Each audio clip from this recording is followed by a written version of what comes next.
به نام خداوند بخشنده و مهربان. با سلام و درود به همه شما عزیزان.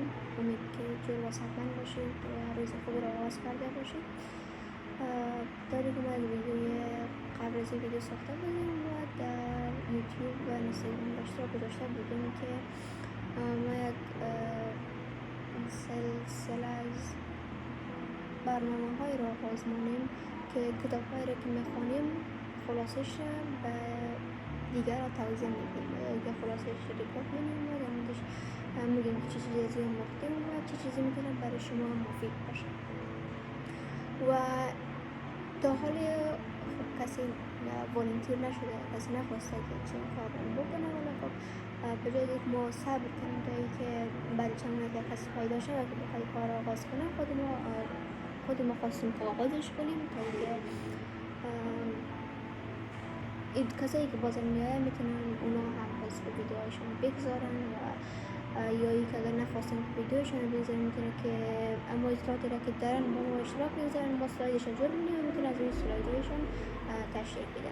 طوری که شما هم در حال حاضر داریم، ما هم سلایدی را آماده کردیم، از خلاصه از کتابی که خواندیم و کتاب موضوعش از 50 روش صحیح مطالعه. کتاب واقعا جالب و پرکاربردی است که میتونیم ما یعنی چیزایی که داخل از کتاب هست ما میتونیم برای زندگی روزمره خود وقتی که هر بار مطالعه کنیم اون را یک نکته ما بهتر کنیم، میتونیم واقعا که موثرتر مطالعه رو داشته باشیم در مدت کوتاهی هم و بتونیم که چیزهایی را که مطالعه کنیم، چیزهایی را که میخونیم بیشتری باشیم به ذهن خود بسپاریم. خب قبل از این یک معرفی کوتاهی داشته باشیم از این گروه و مؤسسه ما که این برنامه رو آغاز کردیم. ما از گروه به انگلیسی بریج هوب گلوبال هستیم که کار اصلی ما متواصل کردن دو گروه از انسان‌های. گروه اول کسایی هست که به اطلاعات و مهارت‌ها و علم و آگاهی نیاز دارن تا اینکه بتونن آیندهشون را شکل بدن، تا اینکه بتونن در آینده خودشون بتونن کمک کنن. و گروه دوم از انسان هم کسایی هستن که این اطلاعات رو میتونه با دیگه انسان در اشتراک بذارن، کسایی که مهارت خاطره یاد دارن، کسایی که علم و آگاهی و سطح دانششون بالایه و یا کسایی که مثلا میتونن داستان‌های آموزنده و مفید داشته باشن، داستان‌های انگیزشی که بتونن به اون انسان‌ها کمک کنه. هر چیزی ما گفته بودیم در ویدیوهای قبل که هر چیزی بخوان درس مکتب باشه، درس دانشگاه باشه، کدام مهارت باشه، در کدام کتابی بیرون از دروس مکتب باشه، کدام داستانی باشه، کدام خلاصه چیزی باشه، هر چیزی میتونه به اون کمک کنه، چون اونا یعنی دسترسیشون به اطلاعات و چیزا کمه. پس ما هدف ما یک کسایی که مثلا در کشورهای جهان استوری هستن با اطلاعات کافی و دسترسی کافی به اطلاعات ندارن، ما با اونها اطلاعات بدیم تا اینکه اونا بتونن خودشون آیندهشون شکل بدن. مثل یک متد به انگلیسی مونده فیشرزمن متد، یک روش ماهی تقریبا میتونیم بگیم روش ماهیگیریه که مونده که برای اینکه یک کسی واقعا میتونه کار خوبی را کنه، شما بتونه با خود کمک کنه، بتونه برای خود چیزی بسازه، مثل ماهیگیری ولیه. شما نمونین که اون ماهی را بگیرین و برین به شخص بدین. بهترش اینه که شما اون شخص یاد بدین که چطور ماهی را بگیره و حتی بهترش هم از چطور ماهی را پرورش بده.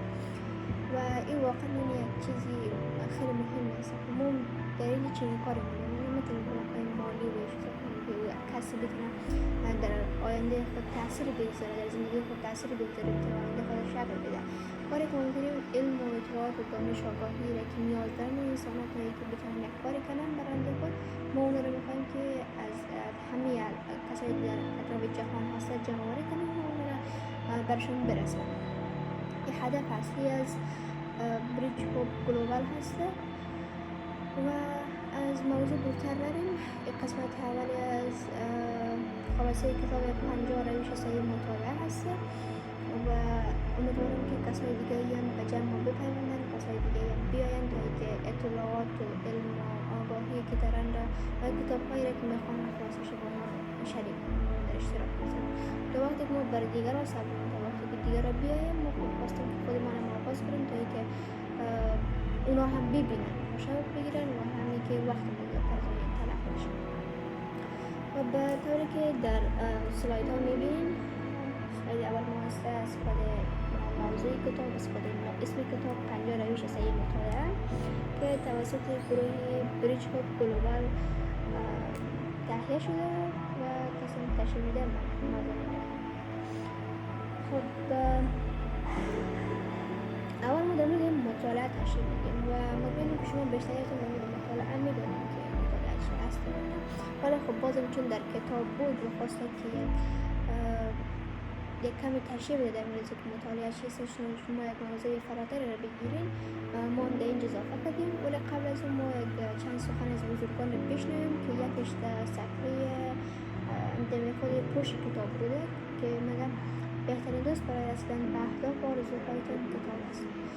واقعا یک حرف خیلی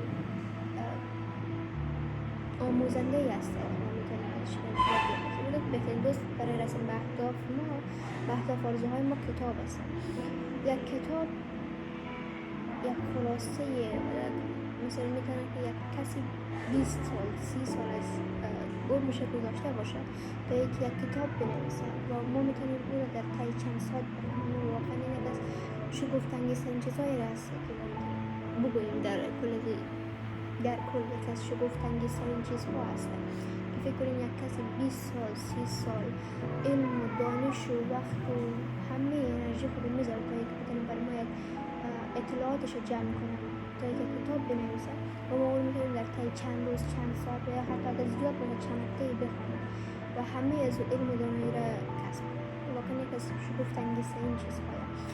همچنین بر رسیدن به اهداف و آرزوهای کتاب در جهان خیلی زیاده، خیلی زیاده. واقعا کتاب خیلی زیاده و ما برای اینکه به اهداف خود برسیم فقط نیازه که چند کلیدیش بخونیم، چند کتابی که واقعا میتونه بر ما کمک کنن و چیزایی در کتاب گفته را ما در زندگی روزمره خود عملی کنیم میتونه ما رو به اهداف و آرزوهای برسونه. یکی از مهمترین چیزهایی که مثلا انسان حالا هدف اصلیشون کم شده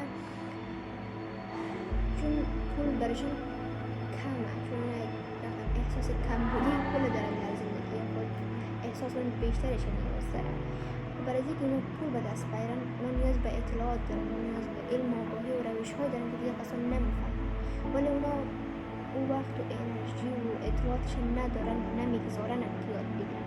از اون خاطر پول در زندگیشون کمه. وقتی که تو یک مهارت داشته باشی که بیشتر انسان ها نداره، مطمئن باش که یک ارزشی هست که تو میدونی به جامعه، تو میتونی به مارکت بدی تا اینکه تو بتونی پول کسب کنی، پول به دست بیاری. بازم از چگونه ندیم مگه که بهترین دوست برای رسیدن به اهداف و آرزوهایتان کتاب است. کتاب بخونید، کتاب یکی از شگفت‌انگیزترین بهترین چیزهایی است که ما در حال حاضر در قرن 21 در دست است. و دومیم که حرف سقراط بزرگوار است که میگه جامعه وقتی فرازآمیزی و سعادت می‌یابد که مطالعه کار روزانه‌ایشان باشد. ما می‌بینیم در کشورهایی که جهان اولا آمار روزانه که مطالعه بیشتر از 1 ساعت، بیشتر از 2 ساعته، ولی در افغانستان بدبختانه در کشور ما آمارش به زیر 1 دقیقه در طول 1 سال از زندگی هر فرد می‌رسه که یعنی واقعا یک چیزی غمگین کننده است، یک چیز ناراحت کننده است که چرا آمار مطالعه کردنمون اینقدر پایینه. کشورهایی که مطالعه میکنن، کشورهایی که مطالعه ذهنی باز میگیرن و بیشتر به سمت پیشرفت و ترقی میرن تا به اینکه با کشورهایی که مطالعه نمیکنن و کشورهایی که اصلا آمار مطالعهشون خیلی پایین. یکی از کشور خود ما افغانستان است و وقتی ما جامعه سعادت می‌یابد که کار روزانه‌شان مطالعه باشه. یک حرف از سقراط، حرف کسی ساده‌ای هم نیست، یکی از بزرگترین افراد در بخش فلسفه و استویسیسم در انگلیسی. پس ما کوشش کنیم که مطالعه کنیم و این از خودمون آغاز کنیم. اگر وقتی که تو مطالعه کنی دیگران می‌تونن که تو مطالعه کردی و اونا مشاهده و و در فامیل تو مطالعه رو شروع کنیم. میتونه که کسایی که در فامیلتون هستن، برادر، خواهر کوچکترتون و یا که حتی تا جایی برسه که پدر و مادرتون مطالعه شروع کنن، واقعا میتونین که یک تاثیر بزرگی داشته باشه. روزی که جامعه وقتی و فرازندگی و سعادت می‌یابد که مطالعه فرگوزانه شده. خب حالا بریم به اینکه مطالعه چیست. مطالعه در لغت به معنای به دقت نگریستن به چیزی برای به دست آوردن آگاهی بیشتر در مورد است. مطالعه گفته در لغت به این معنای که تو بالای یک چیزی فوکس و تمرکز بیشتر داشته باشی تا اینکه موضوع رو بفهمی، تا اینکه آگاهی بیشتر در مورد موضوع کسب کنی. این مطالعه در لغت. و تعریف مطالعه گفته که مطالعه جریانیه که یک شخص مطلبی از نوشته و یا موضوع دریافت میکنه. که مثلا تو کدام نوشته رو میخونی و یا آره از کدام موضوع و از کدام نوشته یک مطلبی رو کسب کنی، یک مطلبی رو دریافت کنی. مثلا من برم یک کتاب نخونم، کتاب در مورد مطالعه من مفهمم که بعدش مثلا مطالعه چیست و این اطلاعات که نیاز دارم از این کتاب دریافت کنم. این جریانش مطالعه. حالا فهمیدیم تعریف مطالعه چیست. مطالعه یا به انگلیسی ریدینگ هم مشابهت کتاب استدی درج کرده بود. من اینجا آوردم. یک فرآیند شرطی و اکتسابی جهت افزایش معلومات هست. برای اینکه ما بتونیم معلومات و علم و آگاهی خود افزایش بدیم ما نیاز به مطالعه داریم. شرایط فرآیند اکتسابی هست. خب بعدش ما دو نوع مطالعه داریم. روش های مطالعه روش مطالعه که دو نوع هست. یک مطالعه صحیح و یک مطالعه غلط هست. مطالعه غلط رو نمیدونیم بیشتر برش بدیم، ولی خب باز اینجا چون ما درج میگیریم مطالعه غلط این خود کتاب نبود، ولی برای اینکه بر شما بیشتر واضح تر بسازیم خواستیم که رنگ ساده باشه. خب مطالعه صحیح چیه؟ مطالعه است که با واسطه آن با بهره گیری از استاندارد شرایط و روش صحیح مطالعه بالاترین مقدار ممکن از مطالب مطالعه شده فرا میگیریم. مطالعه صحیح مطالعه که ما از بهترین روش ها، از بهترین استاندارد ها و از شرایط صحیح، مثلا که بعدا ما چی میگیم که مثلا سرسبانه باشه، در یک جای نشسته باشه، این چطور باز بعدا میگیم شرایط صحیح مطالعه. شما از اینا بهره بگیریم و با بهره گیری از اینا بتونید که بالاترین مقدار ممکن از مطالبی که مطالعه مونید بتونید که حفظ کنید، بتونید که بفهمید، بتونید حفظ کنید، بتونید فرا بگیرید. و این مطالعه صحیح هست.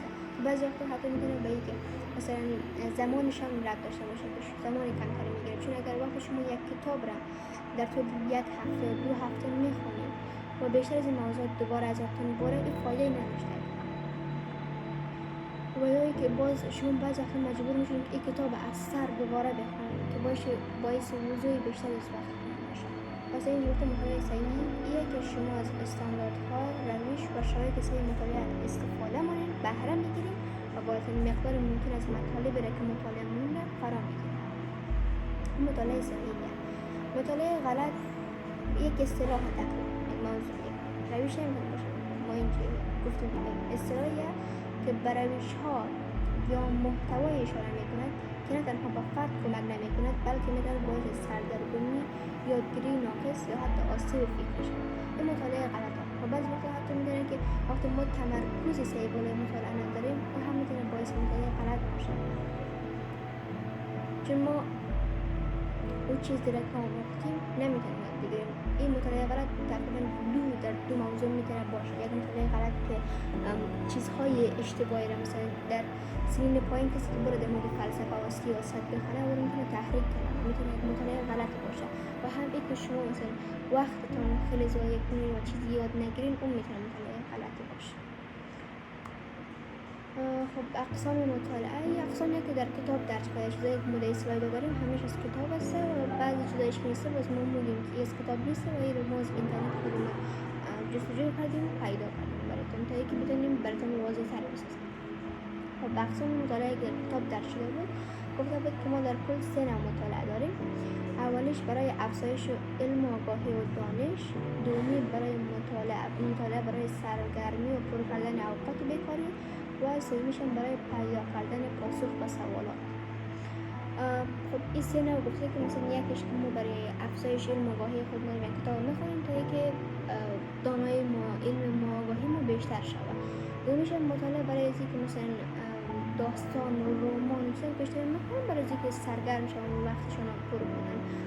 اون مسئله و سومین برای اینکه پاسخ با سوال پیدا کنن. مثلا بیشتری در مکتب و دانشگاه پیدا میشه که ما مثلا یک کتابی که چند صفحه باشه و فقط به دنبال همون موضوعی هست که برشون سوال بوده و کل کتاب مثلا به کارشون نیست، فقط به دنبال پاسخ برای همون سوالی که دارن هست.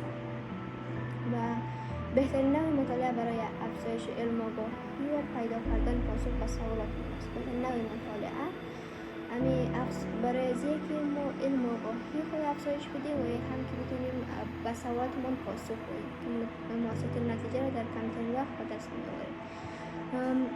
خب موثرترین مطالعه یک ترکیبی از روش اول و سوم که هم در نمی‌فهم شما شنیده باشین یا نه، متد SQ4R یا SQRRR یک روش است برای مطالعه صحیح که در یک از بهترین کتاب‌ها است چطور مطالعه کنیم یا چطور کتاب بخوانیم درد شده و در اونجا میگه که اولین کاری که منان خود اسکن منه کتاب و بعدش سوال طرح کنه، چون وقتی که انسان در ذهنش سوال باشه او ذهنش بیشتر کوشش میکنه که موضوعات بگیره که برای سوال پاسخ بده چی و بر اساس تحقیقاتی که اونا داشتن و یعنی تعیین شده مشخص شد.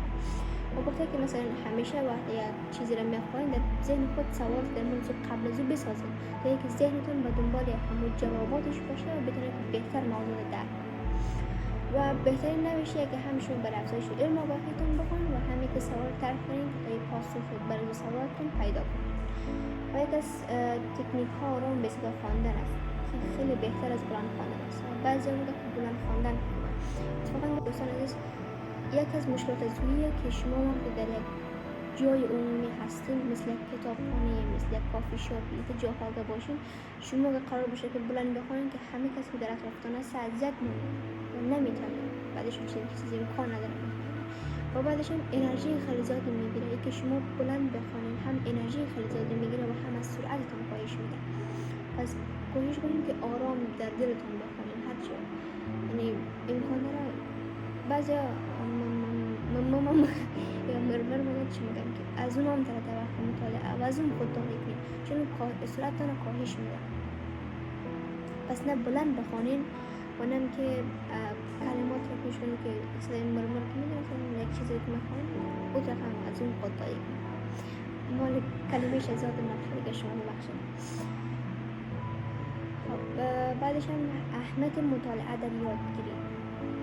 خب یک حرفی از ویکتور هوگو هست که میگن خوشبخت کسی هست که به یکی از این دو دسترسی دارد، یا کتاب‌های خود و یا دوستان اهل کتاب.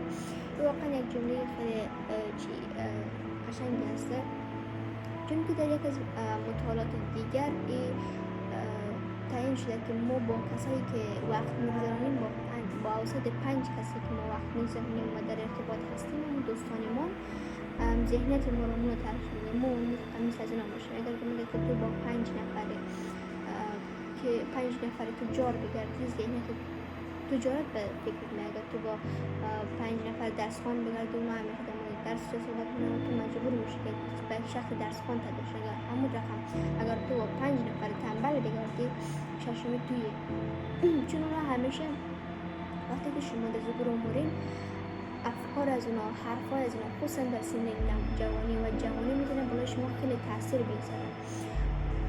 اویی که در یک منطقه زندگی مونه که حتی اطفال جوان نوجوانشون هم سیگار میکشه و یک چیز عادی برش میشه و باعث میشه که او هم شروع به چنین کاری کنه، چون وقتی که میبینه همه دوستاش سیگار میکشه با اینکه میگم مثلا خبر داره که ضرر داره، ولی وقتی میبینه که جامعه و کار نرمال کرده و کار عادی نشون میده اون خود به خود برای که با اونا هم سطح باشه چنین کار را آغاز میکنه. از اون خاطر میگه که دوستانتان را وقتی که انتخاب کنین خیلی دقت کنین شما با چه کسایی دوست هستین و چه کسایی وقتتان میگذرونین، چون خیلی میتونه تاثیر بگذاره. و در اینجا میگه که خوشبخت کسیه که کتاب‌های خوبی در دسترس بکنه و که با کسایی دوست هست که کتاب میخوانن.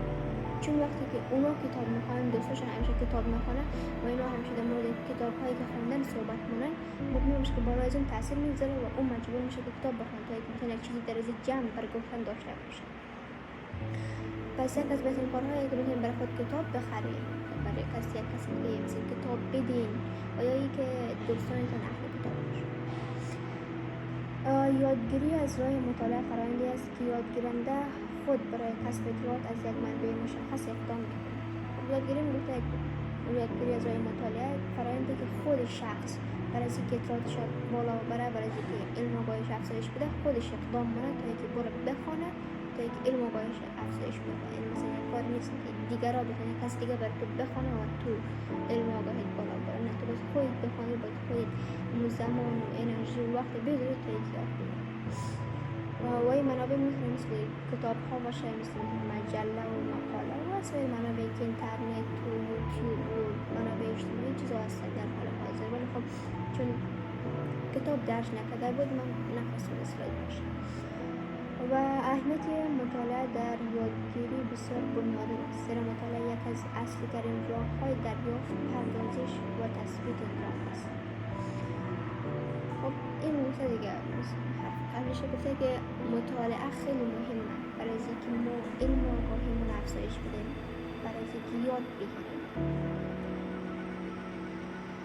چون که مثلا در اینترنت میتونه اطلاعات اشتباهی باشه، ولی در بیشتری از کتاب ها نمیشه چیزی باشه، چون اون کس وقت و زمان و انرژی و تجربه و همه چیز خود مانده تا اینکه میتونه کتاب نوشته.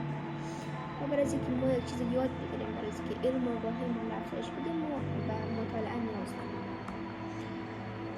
خب اینجا اهمیت مطالعه در یادگیری رو گفته که این خود کتاب نبود و ما از اینترنت جستجو کردیم و براتون آوردیم تا اینکه شما یک ذهنی داشته باشین از این موضوع. اهمیت مطالعه در یادگیری یک منبع اصلی کسب دانش است. یادگیری منبع اصلی کسب دانش است، چون که مطالعه کردن منبع اصلی کسب دانش است. مطالعه کردن منبع اصلی کسب دانش است. درسته که شما میتونید بعضی مثلا با تجرباتشون علم دانش زیاد دارن، ولی خب بازم اینکه شما بتونید بیشترین اطلاعات را در کمترین وقت بیاموزین با بهترین روش کتاب خواندن است. و کتاب ها خیلی مؤثر است در زندگی. تو یک کتاب خوب در زندگی بخونید میتونه کل زندگیت تغییر بده. یک از حرف، یک از نمونده که گفته بود، من یک کتاب خوب خوندم کنیسه کل زندگی من تغییر بده. این یک چیزه. منبع اصلی بر کسب دانش است. مطالعه باعث می شود فرد به دانش دسترسی پیدا کند که حاصل سالها تجربه و پژوهش دیگران است. یک کسی سالها وقت مانده تا کتاب بنویسه و شما میتونید توی چند سالش هست. واقعا خیلی یکی از بهترین چیز هست. دو، تقویت درک و فهم عمیق. برخلاف شنیدن یا دیدن، فرد میتواند هنگام خواندن توقف کند، دوباره بخواند یا درباره مطلب فکر کند.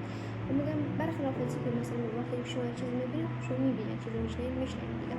مطالعه وقتی من یک چیزی میخوانید، شما میتونید وقفه بگیرید، وقفه بگیرید، توقف کنید و در مورد حرف گفته فکر کنید، در مورد حرف گفته گوش کنید، اون در زندگیتون عملی کنید و این میتونه خیلی تاثیرگذار باشه. این موضوع یادگیری رو عمیق‌تر می‌کنه. 3. افزایش تمرکز و دقت. با تمرین مطالعه توانایی فرد در توجه، دقت و پردازش اطلاعات افزایش می‌یابد که این موارد برای یادگیری ضروری است. و گفته که وقتی انسان مطالعه مونه، توانایی از اون فرد و از اون کسی که مطالعه مونه در توجه و دقت و پردازش اطلاعات افزایش می‌یابد، بهترتر میشه. تو هرچی بیشتر مطالعه کنی، تو بهتر می‌تونی مطالعه کنی.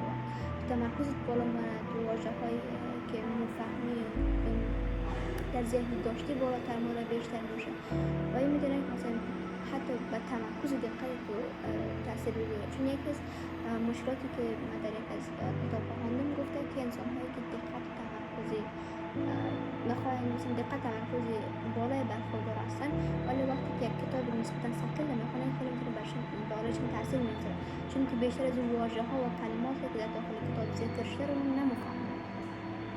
پس این میدونی که وقتی شما هرچی بیشتر کتاب میخواین و وقتی که این واژه های سنگین برایتان میآید، ولی شما باش آشنا باشین، با او کلمه ها آشنا باشین و در آخر میتونم حتی با تمرکز و دقتتون تاثیر داشته باشه. ولی خب یک از بخش هرچی شما بیشتر بخونین میتونین بهتر تمرکز کنین.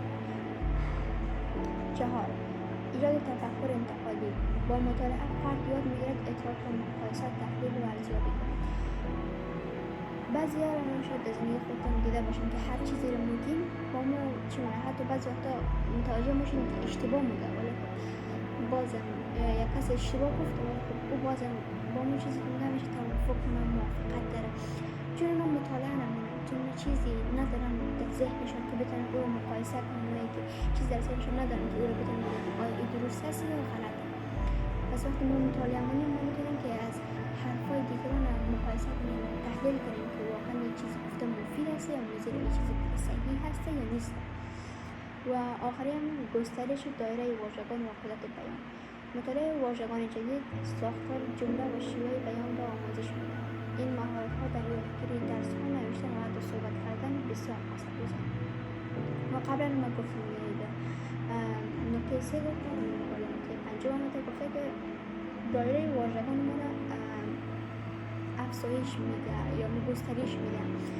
وقتی که شما هر چی کتاب بیشتر بخونین، اول که طریقه صحبتتون تغییر میکنه.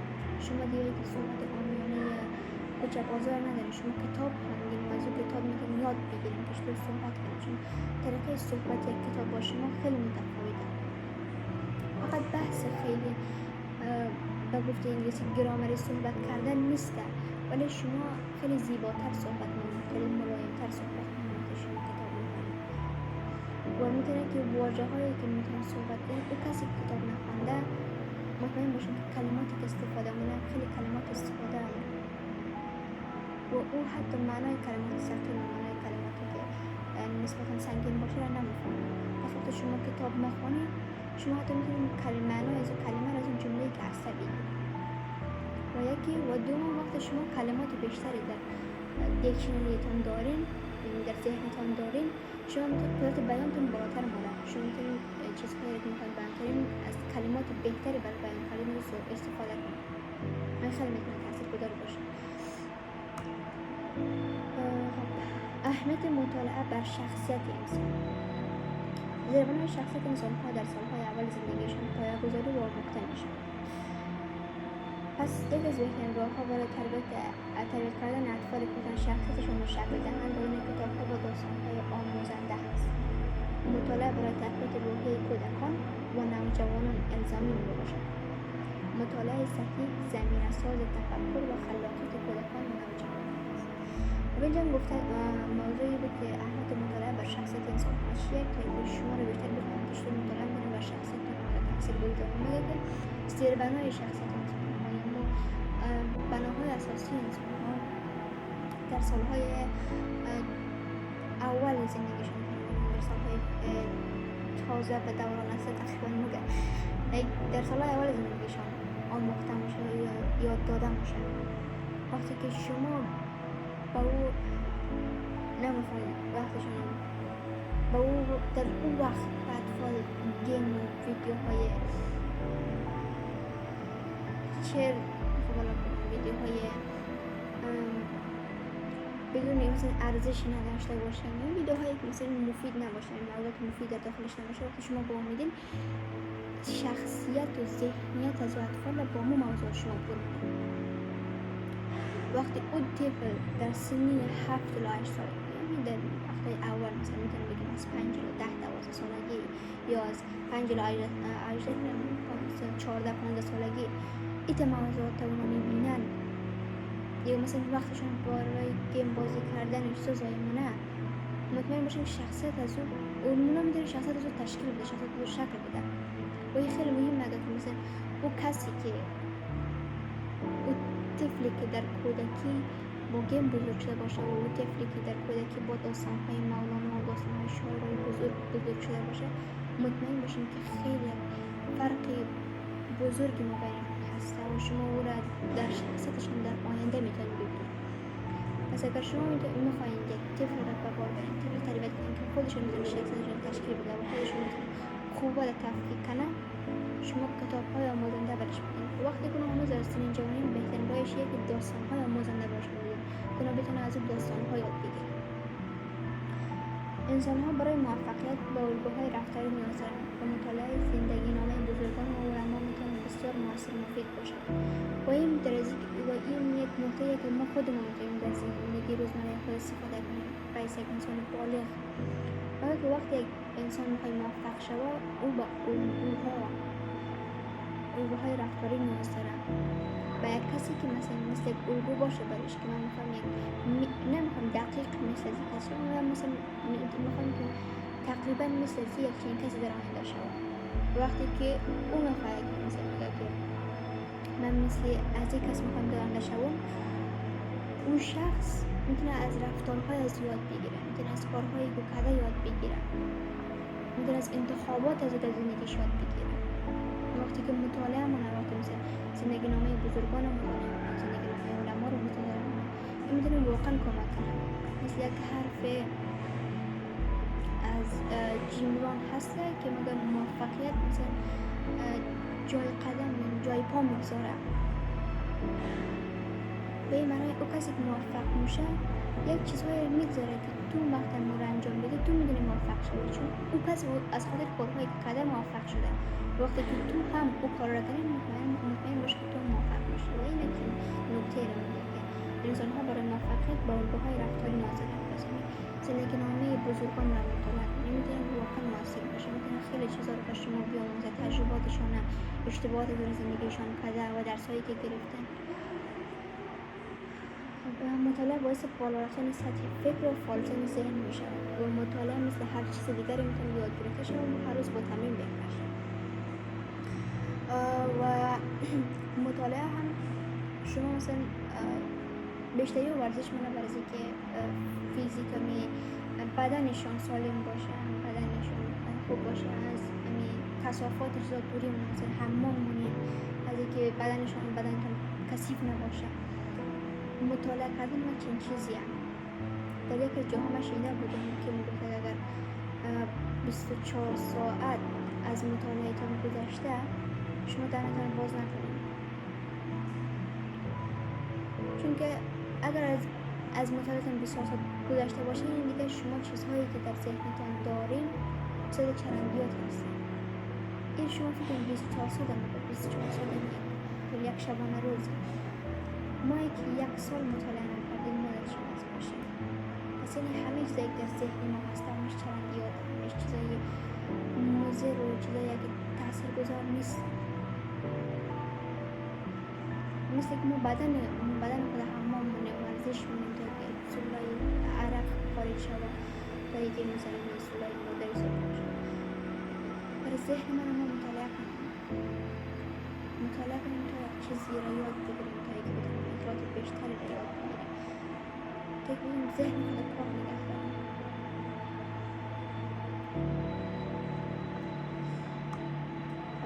مطالعه، اهمیت مطالعه بر زندگی فردی. مطالعه باعث گسترش دانش و دیدن زاویه های جدید می شود و قدرت تخیل و تحلیل را افزایش می دهد. خب اهمیت مطالعه بر زندگی فردی: یک، گفتن که بهبود مهارت های ارتباطی. دو، تقویت تمرکز و حافظه. سه، کاهش استرس. چهار، افزایش خلاقیت. و پنجم، رشد شخصیت و خوششناسی.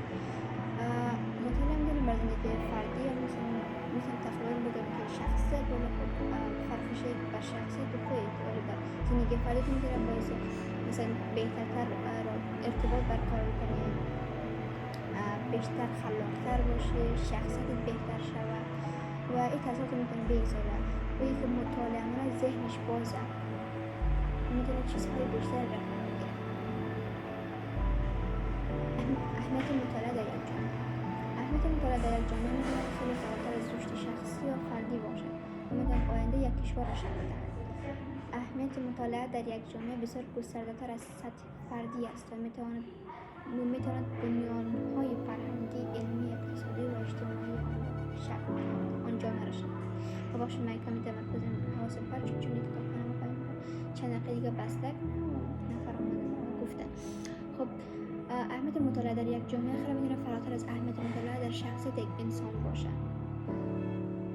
اگر یک جامعه در یک جامعه همگی مطالعه کنن، و جامعه میتونه اصلا آینده تو کشور و جامعه میتونه بنیانهای فرهنگی را، علمی را، اقتصادی و اجتماعی را شکل بده. علم و فناوری میتونه تا اونجا بیشتر شود، میتونه که آگاهی انسان ها میتونه بیشتر باشه. وقت آگاهی انسان ها بیشتر بود، انسان ها ذهنشون بازه. وقتی ذهنشون باز بود، اونا میتونن کارهای بیشتر و موثرتر انجام بدن. یکی از مشکلات ما در زندگی، یکی از مشکلات جامعه ما که ذهنشون خیلی بسته، مثلا بعضی ذهنشون خیلی کوره. اونا نمیتونن نظریات جدیدی را که علم بر ما میاره اونا قبول نمیتونن. و یک از مشکلاتی که ما پس از جهان نزدیک کشور. و وقتی که ما مثلا علم و آگاهی ما بالا باشه، ما میتونیم مشارکت های اجتماعی ما افزایش می‌یابیم. مثلا بیشتر می‌خوایم که با همدیگه متواصل شیم. خب دوستان عزیز، ادامهش را ما در ویدیوی بعدی می‌ذاریم، چون کتابخانه هم بسته باشه و ما باید که بریم تا که کار نشده. امیدوارم که چیزهای را نکته باشه. مثلا که ما خودم مثلا کم دانای خود آگاه کنم، ولی خب میخوایم او کسایی که هنوز یاد ندارن، او کسایی که هنوز پایین ترن، برشان یک چیزی باشه. و اگر کدام اشتباهی بوده، اگر کدام غلطی چیزی بوده، شما خودتون ببخشین. و اگر کدام نظریه یا امر چیز داشته باشین، میتونید در کامنت ها بذارین و لطفاً این رو با دیگران در اشتراک بذارین که هم بتونن از این چیزی بیاموزن و همه که بتونن اون خودشان در خلاصه نویسی و خلاصه کردن کتاب ها اشتراک کنن تا